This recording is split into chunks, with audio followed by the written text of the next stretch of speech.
Welcome back to my mental health and crime channel. My name is Huda London. This is for entertainment purpose only. This is the case of the Idaho quadruple murders. This is the Grub truck Twitch video, maybe a couple of hours, an hour before the girls and the 4 victims were unlived. May they rest in peace. I find the Grub truck and the Banfield video to be extremely important because there are so many different people with weird behaviors. Although I know it's a Saturday night and people have come from different parts of Moscow to get food, but it just looks like everyone's plotting against the 2 girls. Look at Maddie and this guy in the brown jacket. I've been watching this guy with the brown jacket for a while because he and his friend behind with the black pant and the black jacket and the glasses, they pretend that they don't know each other. But then later on they stand together behind and talk, and when this one collects his food, they crash into each other. They both look confused. It's a bit strange. You have hoodie guy there, jackass, Jovito. The way Maddie is looking at him is strange. I don't know if she's just joking about the food, but she looks like she knows him or she's seen him before.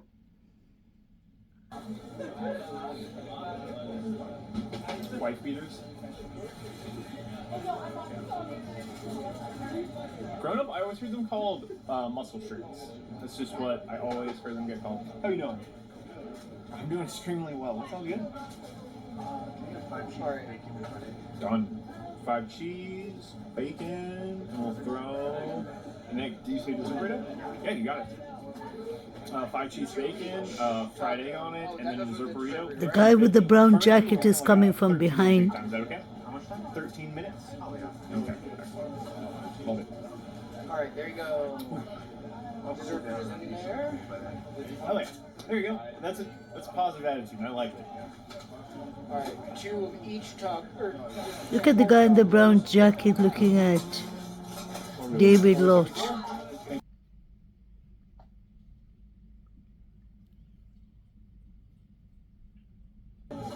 Hold it. Alright, there you go. Dessert burrito in there. Oh yeah. There you go. That's a positive attitude. I like it. Alright, 2 of each taco, or 2 pork tacos. What are we looking at? 474? Thank you. This might be recording. You can't see notes for an undershirt after. Oh, okay, it's interesting. How are you doing? Can I do the Chipotle add chorizo? Yeah. Add chorizo? Carnitas. Okay, yeah. So I'm like, we have one night of the week that has chorizo. I'm like, we don't always have it. It's been a long night. Holy shit! Can you say your order again? I'm sorry, I lost it. They're so good. It's Chipotle. Chipotle. There we go. With pork carnitas. I'm with you. All right. 1175. Having a good night. Yeah. Excellent. All I'm off right. work now, so Oh, that's okay. That's doesn't get much better than that. Order 75. Thank you. Good night. Woo. Hell yeah, I love it. They're standing together now and talking behind. The behaviors are just so strange. Everything seems to be staged here, like they're waiting for a plan or they already have a plan. Just take a closer look at this picture. Everyone's on their phone devices. I believe there was a live stream going on.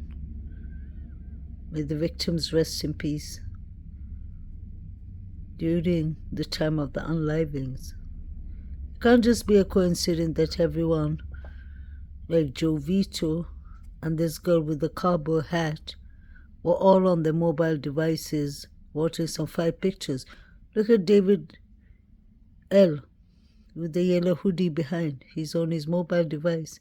As soon as the girls enter, Joe Vito gives him a signal and he turns and looks behind. I've mentioned that before and I'll show you. Everyone has their own beliefs and theories. It doesn't mean that anyone is wrong. But it's clear to see that there were more people involved. Not even sure about Brian Koberg where he fits in, but I don't disclude that he could be possibly involved. But look at all these people here. They're from the fraternities. It gets even more crowded. They were shouting Xana's name. All that should be clear evidence that there was something going on at the Grub truck.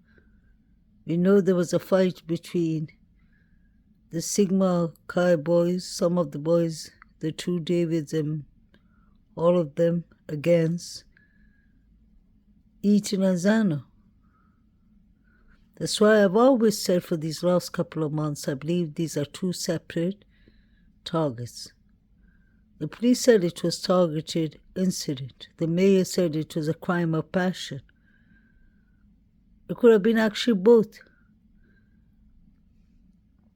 If Kaylee, may she rest in peace, had a stalker, and if the stalker or somebody stalking her could have committed a crime of passion. I believe whoever unlived Maddie and Kaylee are not the same people who unlived Xana and Eaton. May they rest in peace. I believe different weapons were used, and it was different timings.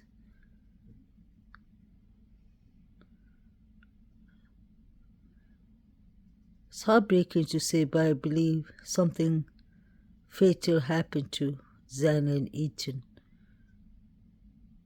as soon as Kaylee and Maddie left the Grub truck. We saw everyone yelling Xana's name.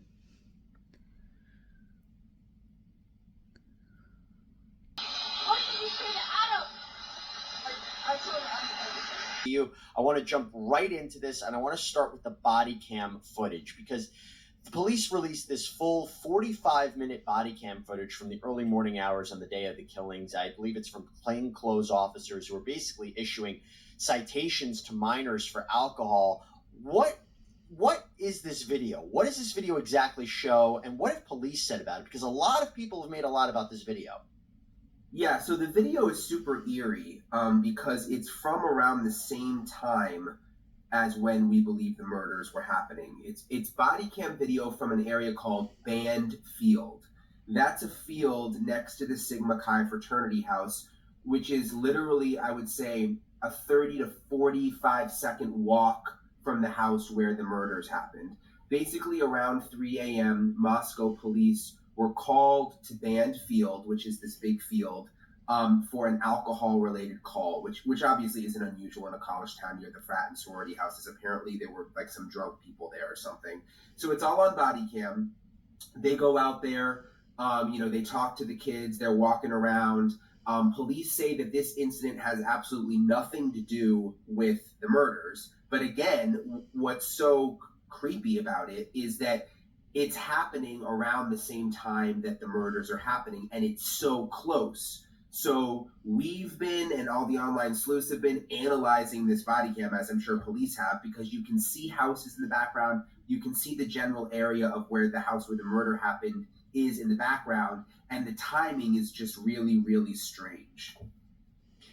But do you have any idea of why they say this is not connected in any way? Because one of the things that people have made a lot of is they say they can see 4 people jogging away from the murder house. Do you see that? I mean, what's your take on that aspect? Because people online have said they see the joggers. They ask, why are they running at 3 a.m.? Could it be possible there are 4 killers that make more sense than 1 or 2? What's your take on that? So this is like when you're there, you understand it better when you're in that area. This is a very busy area because the fraternity and sorority houses are there, and because on the other side of Taylor Street, which is the street in the background of the body camera video, is where the like all the off-campus housing is, these big apartment buildings, also where the house is where the murder happened. It's all a very dense, busy area with kids walking around, going to and from parties at night, going to and from class during the day. So, I'm not convinced that those people that are seen in the background are somehow connected. I mean, of course, everything should be looked into, but, I take police at their word that they don't think anything. And, they didn't say that nothing in the video is connected. They just said that the incident that the video was recording with the drunk kids, the alcohol-related call, was not connected. So, I'm sure they're looking at everything in the background. There's also like some cars that go by. At first, they released the info about the Hyundai Elantra they're looking for. My thought was perhaps they saw that in the body cam video. We went through it frame by frame. You can't really identify a Hyundai Elantra in the video, and then they later said that that's not where they came up with this car that they're looking for. So I think it's more a strange coincidence that this video was taken right around the time that the murders happened, but it doesn't seem like it's at all connected. We'll get to the car in a second. Do you know why they released the body cam video? I mean, do you plan on asking follow-up questions about this in terms of have you identified all of the people in the video? Do we know who the joggers are? Do we know anything more about the people that were stopped by police officers? I imagine people have more questions about this, and I wonder if the police is willing to share more information about it, because they seem to be okay with releasing the body cam footage for whatever purpose. Yeah, so they released it because we put in a Public Records Freedom of Information Act for it. We went back through, so like online, you can go through all the police calls in Moscow, and they're very generic entries, but you can see them all. So we went back through, of course, the night and early morning of the murders to see like what else was going on in Moscow. Saw this call that at Band Field, which is right next to, not next to, but very, very close to where the murders happened. So we really zeroed in on that, reported on it, only had limited information that it was an alcohol call, put in the, the records request, and that's how the body cam ended up getting released. And again, like, they are being so careful about what they release with it related to the murder investigation. Like, we put in all sorts of requests and we get nothing right now. It was 3:09. And the 4 figures running was at 3:11, 11 minutes past 3 a.m. I personally believe it was all connected. I don't believe in coincidence. The girls, especially Maddie, made the last call to Jack D at 2:54. They started calling him around 2:26. 2:55, you hear a female yelling, "Stop, stop it." The 4 figures that were running from allegedly Kings Road were running towards the Sigma Chi. Where did they come from?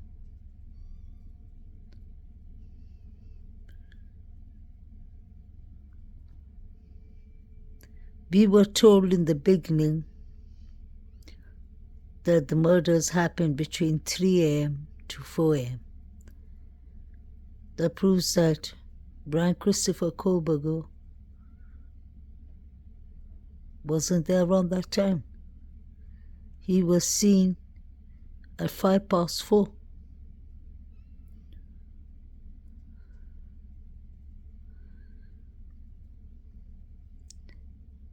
Where did these young men come from? What could they have thrown in the field? They refused to stop for the police when they were told to stop. One of them has something that looks like a black glove on. Is the other black glove the one that we saw at the crime scene, outside the crime scene, that Christopher McDonald found? There's something very eerie about this whole Banfield and Grub truck. The guy on the right has bushy eyebrows. Many of them wear bushy eyebrows here. Saeed has bushy eyebrows and all of them. And that is not saying anything negative, but that is the truth. That was the description Dylan gave. I wonder if someone was waiting in the bushes and under the trees. Because it was night. The reason I say that is I've been searching for a while for confirmation of someone saying that Kaylee walked her dog, Murphy, that night when she came back from the Grub truck. I found her sister, Alavida, saying that. That is important. So I was always wondering, could it be possible that Maddie and Kaylee went to walk out Murphy and something happened? Someone grabbed Maddie's jacket off her back? Well, they attacked outside and dragged inside, maybe? May they rest in peace?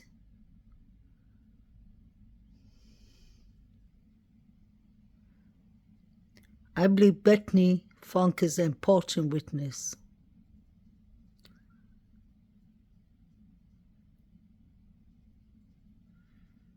Bethany Funk and Dylan Mortensen were supposed to be sleeping the first floor.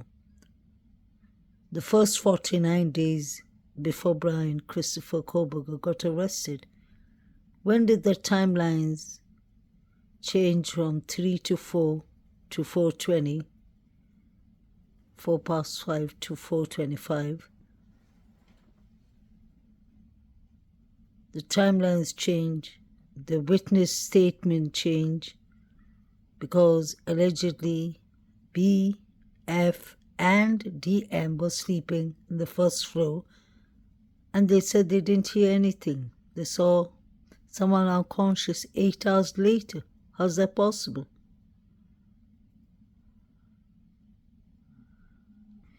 This room is the room that's supposed to be empty. There was a girl who rented the room, but she never moved in, allegedly, according to the police.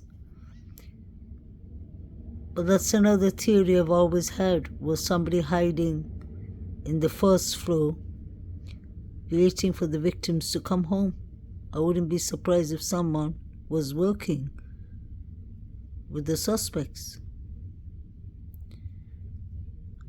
The police and forensic kept on taking pictures of this window, Bethany's window, the sliding door, and especially the window near the kitchen, or actually near the sliding door.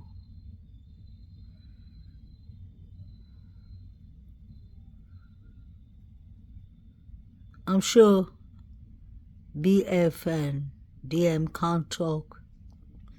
They're under gag orders. But what if the witness testimony wasn't written for them, but was the law enforcement kind of wrote the statements in a way that it would make better sense? If that makes sense? Kind of what I'm trying to say is that they weren't witnesses. They did not see Brian Christopher Koberger. I really do not believe BF and DM's story, with all due respect to them. They could be definitely survivors and victims in that sense, but no, I don't believe it takes 8 hours to stay in a scene where horrific quadruple murders just took place Apparently they're texting each other under the active unlivings going on. If that is true, allegedly, there was a News Nation and many other channels. So I don't understand if DM is actually a witness, but then the chief was very clear to say that at the start in the police conference. He said she's not a witness. He said, I never said they're witness. The surviving roommates were just there. That's what he said. So he didn't acknowledge them as witness. When did these things change?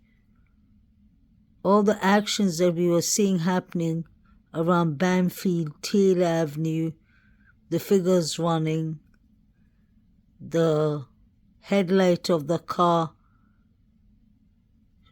shining from Kings Road, which I'll show you soon.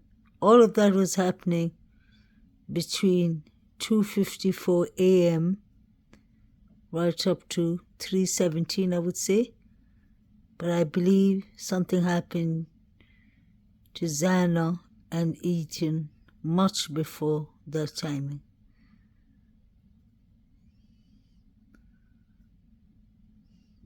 I believe it was two separate targets.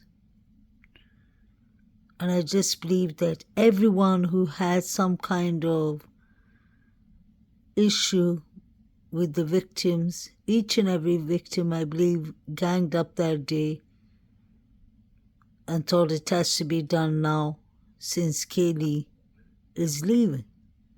Her mom said in a latest interview that Kaylee was leaving. She was coming back home on Tuesday, and then she was moving to Austin.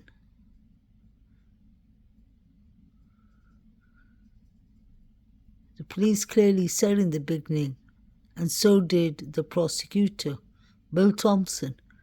They said that it was either the house resident that was the target, or it was the residents that live in the house that are the targets.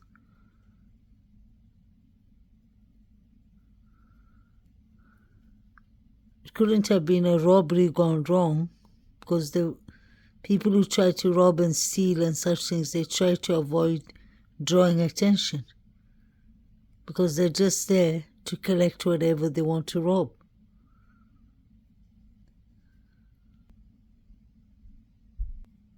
I want to know why DM was seen with the pink mask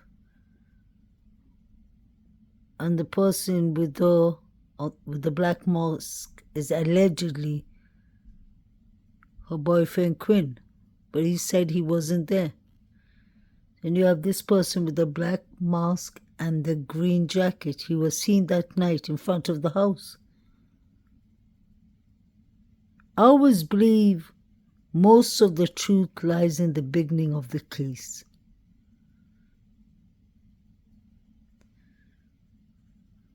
DM had all this stored in a VSOP, and she deleted it or she made it into private. People saw her out that night.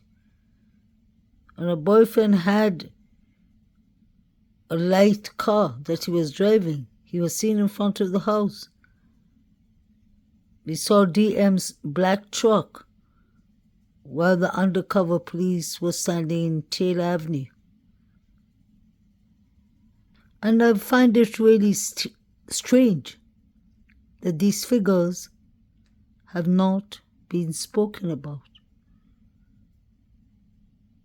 They could have been innocent people just jogging or walking or running. But how innocent can you be that you coincidentally 4 or 5 people are running from Kings Road towards Sigma Chi? Especially after we read the 4chan. It's like everything that they predicted in the 4chan is happening in bits and pieces, if you follow. In the 4chan, they said they would not take any mobile devices, phone devices. They didn't want it to catch the Wi-Fi. They said that they will do it in 19 minutes. And when you think about it, everything was, all the movements and the girls yelling, "Stop it, stop," was from 2:55 right up to 3:17. That is almost like 20 minutes, just like they predicted. Isn't that strange? How come these figures were never investigated or never spoken about? I don't believe in coincidence. This is too much to be a coincidence. So, do you have any idea how long it could take, if those were relevant, to get any type of results back online? Well, the toxicology reports, right, they usually take 4 to 6 weeks, sometimes longer. But they might, I don't think they're going to be relevant in the actual manner or cause of death. Often be, Mr. Washington, a delay. So, do you have any idea how long it could take, if those were relevant, to get any type of results back online? Well, the toxicology reports, right, they usually take 4 to 6 weeks, sometimes longer. But they might, I don't think they're going to be relevant in the actual manner. This is shocking. The coroner said that she doesn't believe a toxicological report is relevant in this case. After we saw how Maddie and Kaylee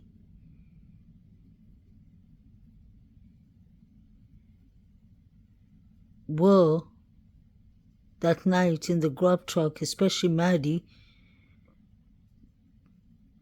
and after I personally believe Number 9 was putting something in Kaylee's mouth, in Maddie's mouth. May they rest in peace. How dare does the nurse, coroner, lawyer, teacher, whatever she is, say a toxicological report is not important? That's the most important thing, to find out if they're poisoned, overdosed, whatsoever.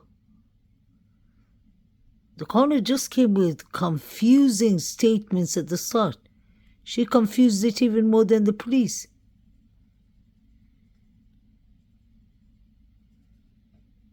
It's a very different. 2 a.m. is a dark hour, I can tell you that. We're all. This is something you wake up and you realize it's never going to go away. It's a very different. It's a very different. 2 a.m. is a dark hour, I can tell you. What happened at 2 a.m.? 2 a.m. is a very dark hour for our family. That I can tell you. That is exactly what Ethan's mom, Stacy Chapin, said. 2 a.m. is a tough hour. And it was around 2 a.m. to 2:25 to 2:20 that in the Grub truck we see them calling Xana's name and yelling. What happened at 2 a.m.? And Ethan's parents took a private autopsy for their son.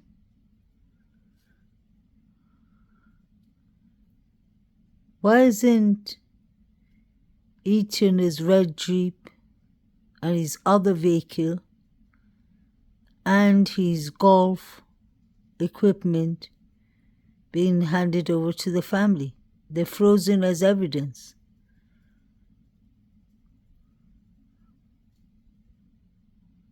Was Ethan unlived, or did he fight inside his vehicle? Is the evidence in the vehicle that they're trying to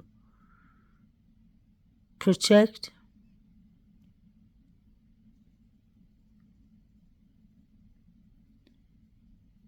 Why did the other families get the vehicles of Kaylee, example? And is it going to affect the trial? The police shouldn't have let the family have small things and big things. They packed up the house quickly. It could have forensic evidence. We saw them coming in and out without gloves and all. If this trial becomes a mistrial, and Brian Christopher Kohlberger isn't the person who did it, or for whatever reason it becomes a mistrial, I really feel sorry for the 4 victims and their families, because many people have been ruled out too quickly, too soon. Was there a live stream going on somewhere? Or were the pictures being sent around to the group? These guys were watching it. This is around 3-something. So that is when something happened to Kaylee and Maddie, allegedly. That's what I believe. Xana and Ethan, something happened to them before 2:20 in the morning. The police don't even know the whereabouts of Xana and Ethan from 9:45 to 1:45. No one saw them on Snapchat or any pictures. I wanted to show you something I came across. Look at the guy in the middle. Is he trying to talk to the guy next to him, or is he trying to talk to someone in the bushes? I always said that I believed that someone was behind the trees. Just watch this properly. Just look at them. There's something that they're looking at in the bushes. Just pay attention to them, please.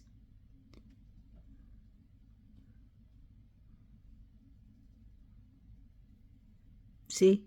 He's looking down. He's looking behind. They're very nervous.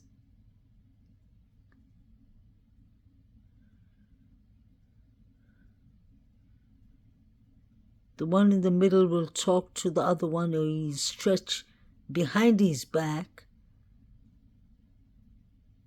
Is it Maddie's jacket they're looking at? Something really fishy is going on here.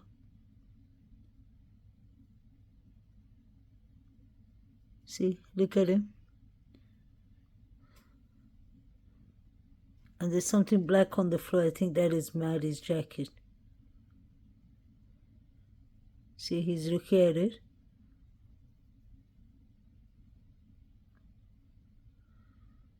He's trying to put his leg or something.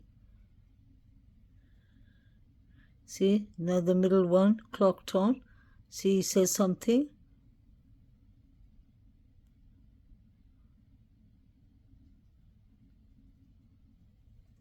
That is Maddie's jacket, I believe. Why do they keep on looking behind?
They are so nervous.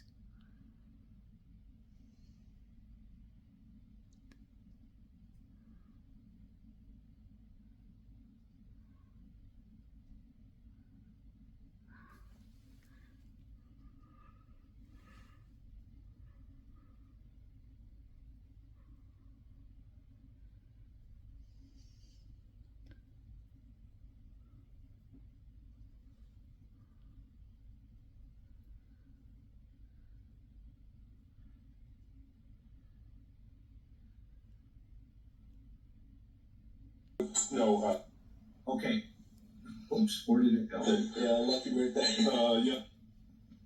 Okay, at 02:55:16, you can hear And, oh, this is another part. If you have headsets, put your headsets on or put your earbuds in. Okay, we're going to take a second here. Put your headsets and your earbuds on. Okay? At 02, 55, and 16 seconds. And I did a bunch of replays here.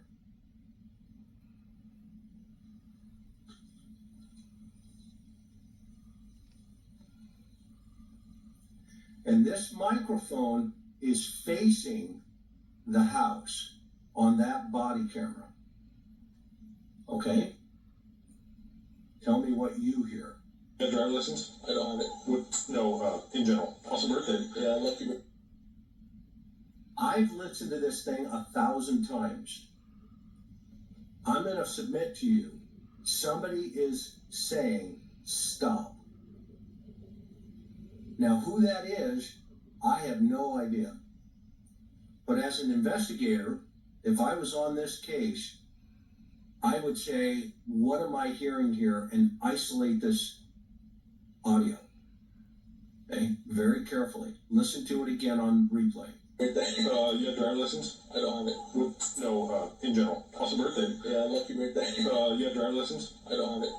No, in general. Also birthday. Yeah, I love you birthday. You have driver's license? I don't have it. Okay, now this one is the other officer. Stop it. Stop. I'm going to play it again. Listen. 19. Yeah. Okay, 021. Karen, what do you think? 19. Yeah. Okay, 0. That one is a little clearer. Stop. Listen. 19. Yeah. Okay, 0. So keep in mind, this was at 2:55 and 14 seconds. When you hear a female yelling, stop it, stop. It could be coming from anywhere, but it's just too close to the home, and it can't be a coincidence. If all these things that I'm showing you all is a coincidence, then I don't know what to say. This looks like a very pre-planned stage scene. I believe the police were called to distract the police while the unlivings was going on. That's what I really believe. What was Saeed watching?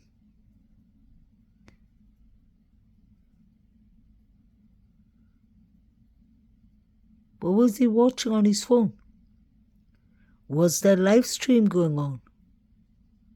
He's on the Sigma Chi or Sigma Chi.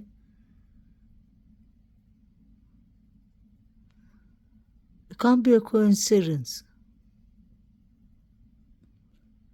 Where were both the Jacks when the quadruple happened? Did Jack D come and take Murphy? Because Murphy didn't have any evidence on him. Who would try and protect a dog? Isn't it usually the dog owner? Crime or passion? Could Jack D have been destroyed over Kaylee leaving him and taking Murphy with him? Or was it Hoodie Guy who was upset that the girls left without him, and allegedly he was kicked out of the corner club for harassing either the two victims or other females? And this ain't the first time he's done it. He's been kicked out of his fraternity. He knows how to use K-bars. Talking about Hoodie Guy.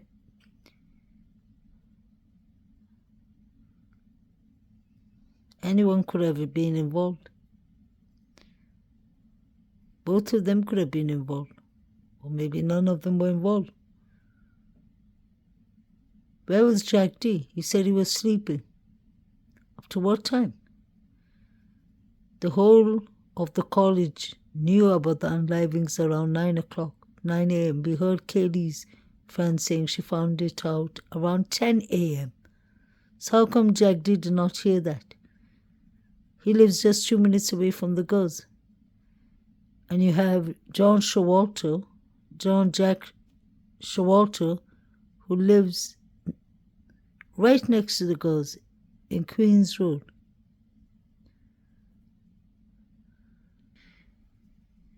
Everything I saw that night, from the band field, undercover stop, to the Grub truck, to the figures running, all reminds me of the 4chan post. They had 3 targets: E, Z, Z, and M. That's E to Maddie and Zana. May they rest in peace. Barry and Lorch are butt buddies who talked about murder fantasies before. Also something about Barry being Eaton's tutor and not doing well with it. So shivery balls comment triggered the roid rage in Loach. There's a steroid rage in David Loach and his little, you can see, twink sidekick carried out their long-standing fantasies together of unliving people. This is at least what I gathered from the fraternity. I really believe this post. People are different, but I do see there are 3 targets that are named here. They even said Katie wasn't their target. The way they predicted how they're going to do it and the way we saw actions happening around the undercover police, the figures running.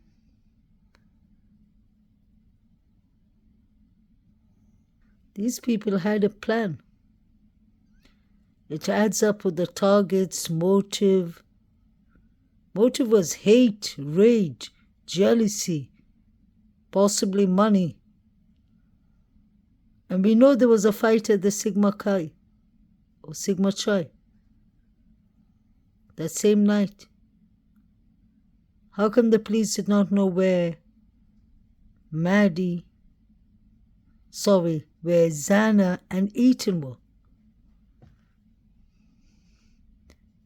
Between 9:45 to 1:45. Why did Zana ask her dad to fix her door, her locks? Was Zana afraid of something?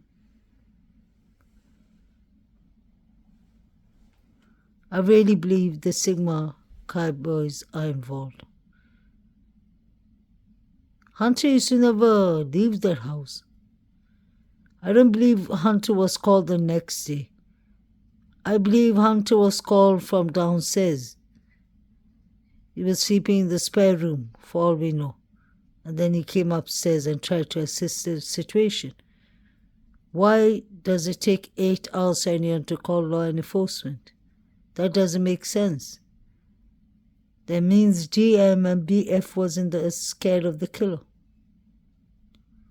That's what I believe. Why would you say that?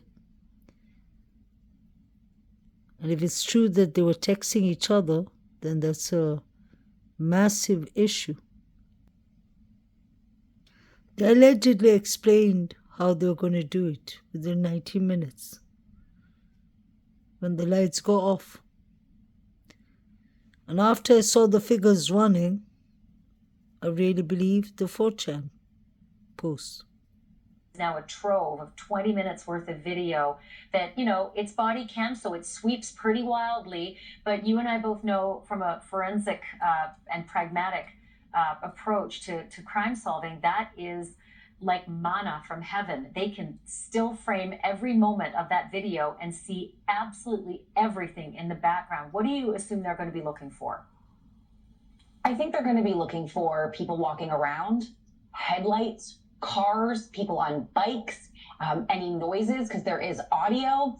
anything flicking on in and out of houses, anything in the background that might lead them to a vehicle, a body type, anything like that could be crucial in breaking open this investigation. And as you said, they have 20 minutes of this from 2 different angles. This really is a trove of information that could possibly change the trajectory of this investigation. And you know, we at Daily Mail posted some photos not too long ago, exclusive photos of the second floor into the house. And I think that does something similar. The purpose of releasing these things are so that not only the investigators, but the people who are from that area, know that area, been in that house, have been in this park, could look at something and say, that doesn't look right, that piques my interest, and contact investigators. The public's viewing of these things is integral to solving this case.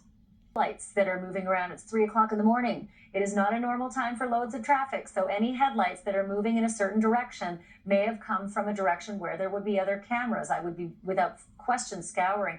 I'd be blowing up every single inch of that to see if there's a shadowy figure moving in a certain direction. Again, it's 3 o'clock in the morning. And how are they moving? Out on the moving? street.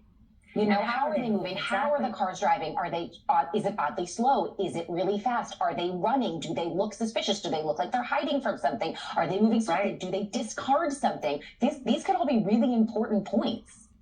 This was the body cam that they were discussing.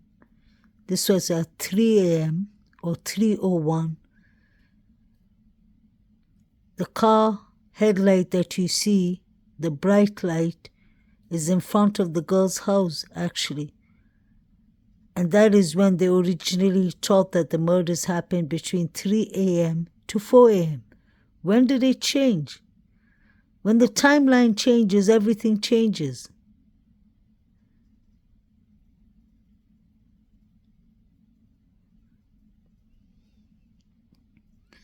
That's why they used to believe the murders happened between 3 to 4 a.m. So is that the car? And that looks like a white car. I'll show you soon. I don't believe that was Brian Koberger. His car caught the police's sight, or they pinged it at 3:25 first, and then later on at 4 a.m. or 5 past 4. This one was at 3 a.m. The car that we're seeing at 3 a.m. is near the girl's house. You can see it below at daylight. It was at 3 a.m.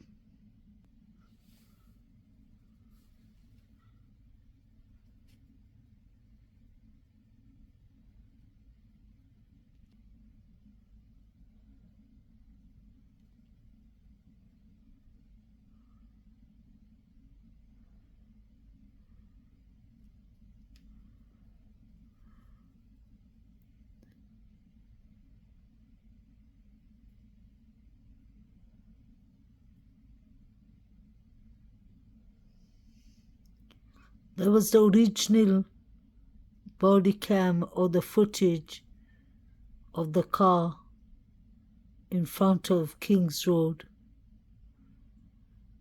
It was on Banfield, it was on Law and Crime. I don't know why they've taken it down.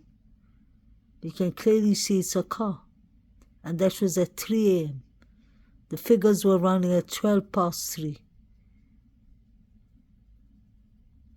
Sorry for the blurry image. I'm just taking you to this case in the beginning. You can see a car's there, and I'm sure it was a white car. It looks like a white car. The picture is not clear. Yeah. I wonder if you can see that light, the bright light. That is in front of the girl's house. The purple light you see downstairs is the undercover police and the Banfield stop. So all this is happening at the same time. So I believe the people that unlived the 4 victims, some were on foot and they were occupants in a car. There wasn't one person. It wasn't Brian Koberger. The timeline doesn't make sense. Make it make sense. Dylan was supposed to be sleeping downstairs. for the first 49 days. Apparently, she didn't see anything. She was sleeping. Then all of a sudden, when they arrested Brian Koberger, the affidavit said that she saw a man with black clothing and bushy eyebrows. Made that make sense? Everything was happening around this time. That car is involved, and that is not Brian Koberger. Were they one of the people, were they the 911 caller? From our investigation is that yes, they were. Okay, but they were unhurt. That is correct. So is there... It wasn't until our officers arrived on scene, went in to do caregiving check on the individual who was unconscious, that we found the scene that we found. Okay, thank you. Yeah. Hi, Heather Roberts with ABC News. Just to follow up on what she asked, so the other two roommates were there at the time of the attack? All the information we have from our investigation is that yes, they were. Okay, but they were unhurt? That is correct. So is there any explanation as to why it took so long then for someone to call 911? You have surviving witnesses to an incident at 3 or 4 in the morning, and the 911 call didn't come until noon? I don't think I ever said that they were witnesses. I said they were there. So, you know, we don't know why that call came in at noon and not in the middle of the night. Would have we loved for that to have happened? Yes, but that's not how it took place. So that's why we're investigating everything still, to try to pull all the pieces together. One of the people, were they the 911 caller? At this point in time, I'm not going to divulge who our 911 caller is, just because I want to keep the integrity of the investigation at this point, okay? The roommates were not witnesses. They were just there. They were just there. What does that mean? They were not witnesses. They were just there. So if they were just there and they were not witnesses, that means they did not see anything. So how did they become witnesses in the affidavit? This doesn't make sense. Make it make sense. Either you're a witness or you're not. You can't be just there.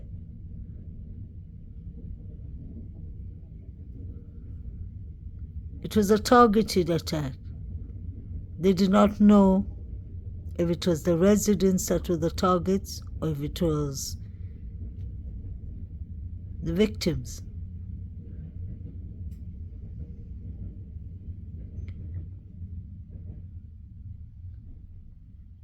See, the house of the victims.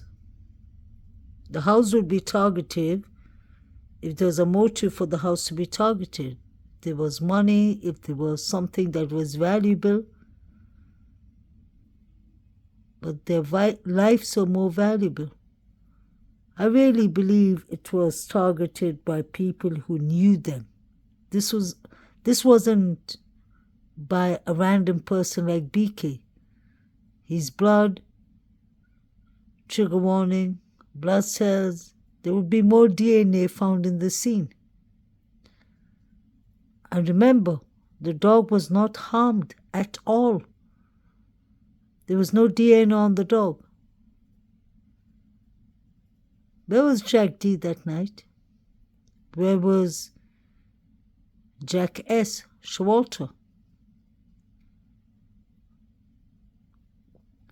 And pay attention to one thing. There wasn't any SA. There wasn't any S assaults. So I don't believe this was some random psychopath who had a thing for women or whatsoever, or incel or such things. I don't believe in that. I believe these were people the victims knew. This was a plot against all 4 victims for whatever reason.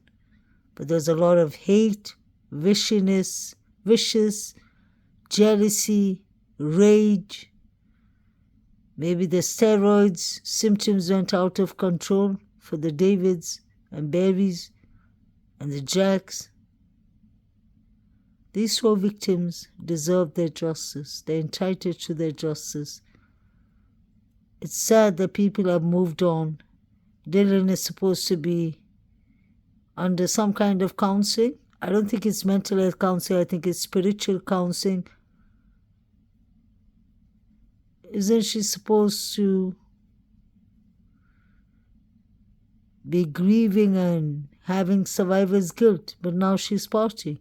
I know life goes on, but she should know she's a person that the whole world is watching on her, because we want to know what exactly happened that night. Why didn't they call the police for 8 hours? You heard the chief. He said they are not witness. They were just there. That should explain everything. Justice for the victims. May they rest in peace. Condolence to their families. Please like, share, and subscribe, guys.